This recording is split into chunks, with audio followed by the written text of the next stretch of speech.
నమస్తే అందరికి, welcome back to my channel. ఈ రోజు అయితే నేను గుడిమల్కాపూర్ ఫ్లవర్ మార్కెట్ కి అయితే వచ్చేసిన. ఎక్కడ లేని పూలన్నీ ఇక్కడ దొరుకుతాయి ఈ రోజు, ఎందుకంటే డిస్టిక్ లకి వెళ్ళి వచ్చి రైతులు అయితే అమ్ముకుంటారు. ఈ 11 days లో ఆకు మాత్రం ఎక్కువ సేల్ అవుతుంది. ఈ వీడియోలో చూపిస్తున్న ఎన్ని గనం స్టాక్ తెచ్చి పెట్టుకున్నారు చూసిరు కదా. ఇది రేపు పొద్దుగాల లోపు అన్ని అయిపోతాయి, అంతగానం పోతుంది అనమాట.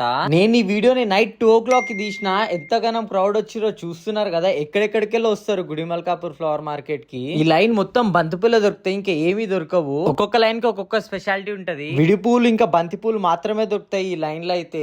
ఇది ఎర్లీ మార్నింగ్ 5 o'clock ట్రాఫిక్ చూసిరా ఎంతగానో ఉందో. అసలు ఏదైనా పండగ వస్తే నడవనికే జాగానే ఉండదు. బండి పార్కింగ్ అయితే చెప్పొద్దు, చూపిస్తా చూడండి. నేను నడుచుకుంటే ఇలా మధ్యలో నుంచి బయటికి రానికనే 5 నిమిషాలు పట్టింది. ఇక బండ్లు కార్లు ఆగినాయంటే ఇక అర్ధగంట గంటనే. నేను ఈ వీడియోని ఎర్లీ మార్నింగ్ 6 o'clock కి తీసిన. 7 వచ్చి అమ్ముకుని అయితే పోతారు వీళ్ళు. పూల మండి బయటకు వస్తే వీళ్ళందరూ మీకు కనిపిస్తారు. రాత్రి నుంచి జాగారాలు చేస్తారు, ఎందుకంటే రాత్రి నుంచే బిజినెస్ స్టార్ట్ అయిపోతుంది వీళ్ళది. ఎర్లీ మార్నింగ్ అనేది యావరేజ్ అనమాట. నైటే మాక్సిమం వీళ్ళు ఎంత అమ్మాలో అంత అమ్మేసుకుంటారు.